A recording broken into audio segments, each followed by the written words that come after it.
Selamat pagi, salam sejahtera bagi kita semua. Yang saya hormati Ibu Khairunisa Widya Priastuti SIKOM MIKOM selaku tutor dari program tutorial online mata kuliah Public Speaking semester 4 program studi Sastra Inggris Minat Bidang Penerjemah Fakultas Ilmu Sosial dan Politik Universitas Terbuka cabang luar negeri khususnya Korea Selatan.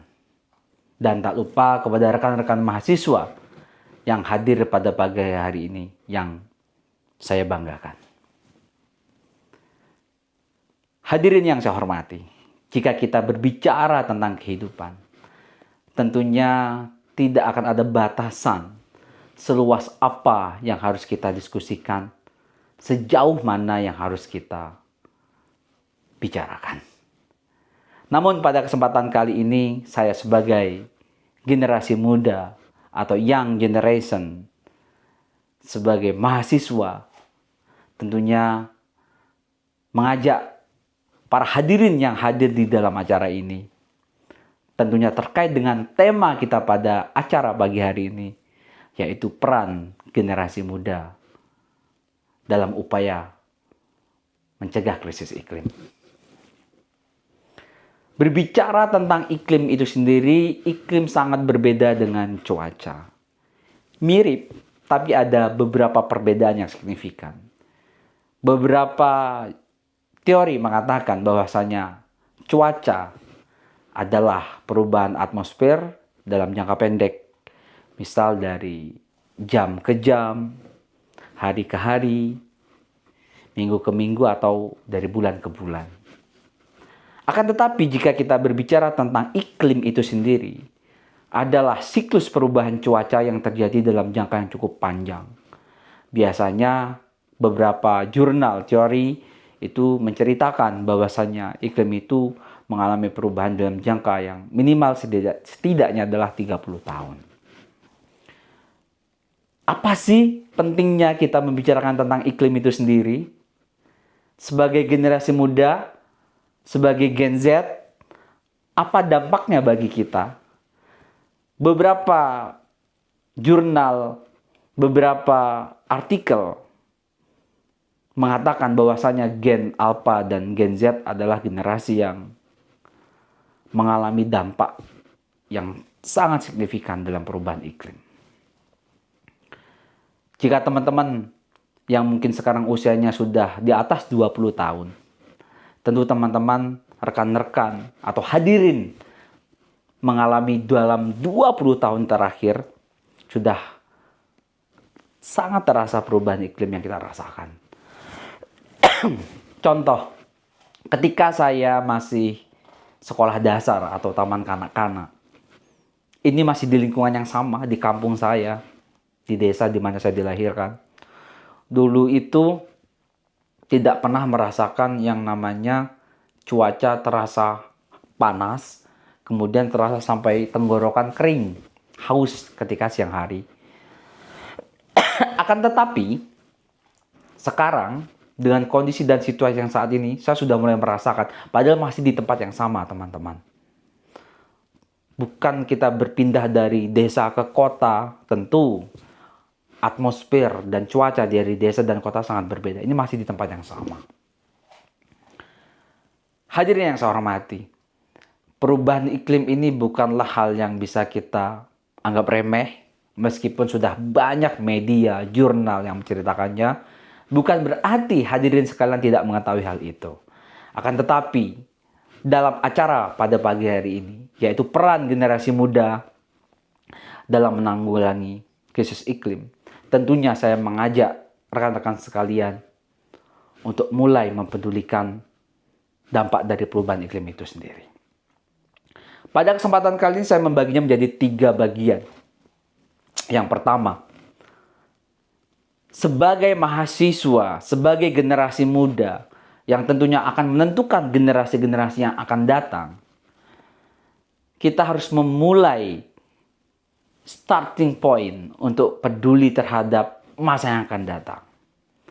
Kita lakukan dari hal-hal yang kecil dalam ruang lingkup yang kecil terlebih dahulu. Yang pertama adalah mengurangi plastik sekali pakai. Terdengarnya klise.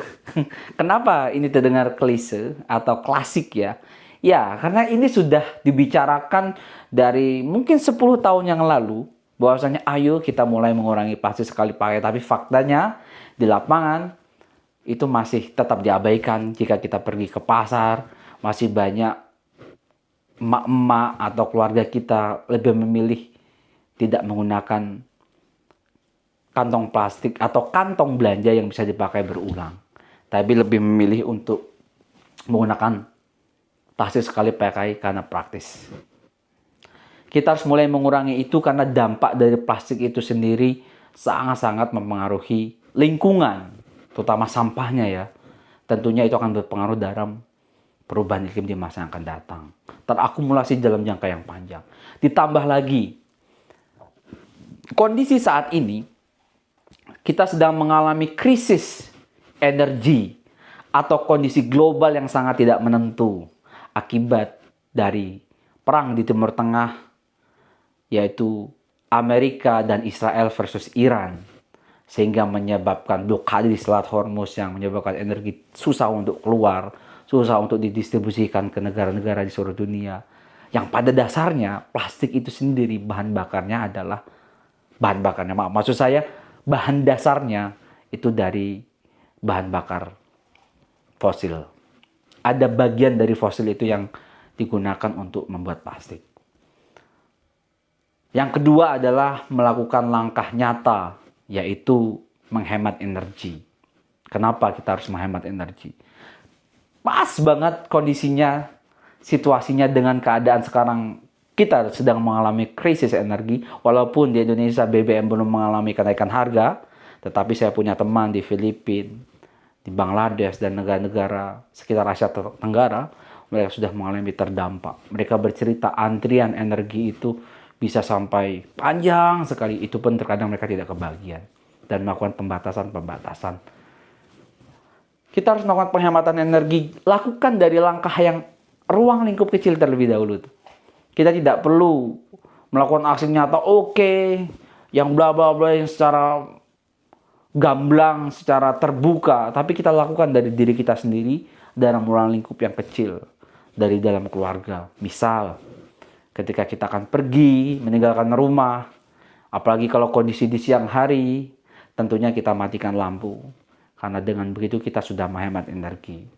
Walaupun mungkin kan saya bayar juga itu listrik, ya, tetapi kalau kita bisa menghemat energi, tidak menggunakan, tentunya kan tagihan listrik atau token kita tidak akan sebesar kalau kita terus nyalakan. Ketika kita meninggalkan rumah, pastikan keran air tidak menyala, atau setelah selesai mandi, pastikan keran air tidak ada yang menetes. Karena ketika saya tinggal di Korea Selatan, ternyata orang di sini sangat disiplin. Hal-hal sekecil itu mereka terapkan. Padahal mereka negaranya lebih maju daripada negara kita tercinta Indonesia. Dan yang terakhir adalah aktif melakukan aktivitas atau kegiatan lingkungan. Kembali lagi, tidak perlu dalam ruang lingkup yang luas terlebih dahulu. Karena untuk memulai itu harus melakukan dari langkah-langkah kecil. Jika langkah kecil kita sudah bisa melewatinya, tentunya langkah yang lebih luas itu akan lebih gampang untuk dilakukan. Misal, kita mulai membiasakan memilah-milah membuang sampah. Kalau saya tinggal di Korea Selatan itu, sampah dibagi menjadi minimal 4 jenis. Mana sampah daur ulang, mana sampah makanan, mana sampah plastik, sampah kaleng, mana sampah pakaian. Itu harus dipisah-pisah. Dengan begitu kita akan memudahkan para petugas sampah terutamanya, walaupun di Indonesia sepertinya masih jarang ya pengelolaan sampah yang seperti itu. Kemudian kita mulai membiasakan. Kalau dulu saya masih ingat sekali waktu saya di Indonesia. Dulu waktu saya masih SD, TK, itu karena di kampung-kampung, itu belum ada yang namanya paving di halaman rumah. Semuanya masih tanah, kalau nggak rumput. Rumput yang pendek-pendek itu, yang hijau. Sekarang orang sudah mulai disemen, dipasang paving, sehingga itu akan mengurangi ruang gerak dari tumbuhan kalau kita menanam pohon. Padahal kita sangat bergantung terhadap tumbuhan untuk menghirup oksigennya itu sendiri. Lakukan langkah-langkah kecil dari ruang lingkup yang kecil. Kita bayangkan jika dalam satu rumah, satu lingkup keluarga kita melakukan hal itu, kemudian nanti dalam satu RT semua melakukan itu, kemudian dalam lingkungan yang luas, desa, kecamatan, kabupaten, kota, tentunya akan memiliki dampak yang sangat signifikan. Berawal dari kesadaran. Tentunya kita sebagai generasi muda, kita pun tidak bisa serta-merta menyalahkan, orang tua dulu kenapa sih nggak mau kayak gini, kenapa nggak melakukan ini, kenapa ketibannya di saya gitu. Tentu kita tidak bisa menyalahkan sepihak seperti itu. Karena mungkin mereka tidak mendapatkan informasi yang tepat, di waktu yang tepat, sehingga mereka abai. Mulai dari sekarang kita harus bisa sebagai generasi penerus bangsa, tentunya kita tidak ingin di masa yang akan datang seperti di banyak film-film yang menceritakan di masa yang datang nanti sudah tidak ada pohon. Mereka harus sudah mulai melakukan saya tidak ngerti bahasanya itu seperti apa, tapi membuat oksigen yang sementara kita sekarang tidak perlu membuatnya karena kita diberikan oleh alam. Tentunya kita tidak ingin seperti itu. Hadirin yang saya hormati, dari permasalahan 3 di atas tadi saya dapat simpulkan, lakukan langkah kecil konkret nyata dalam mencegah krisis iklim. Mulai dari kita harus bisa mengurangi plastik sekali pakai, yang kedua tadi adalah berhemat terhadap energi, dan yang terakhir adalah berperan aktif dalam kegiatan lingkungan untuk menjaga lingkungan itu.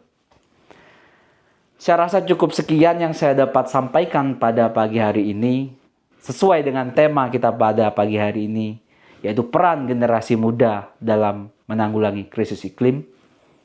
Saya akhiri, selamat pagi.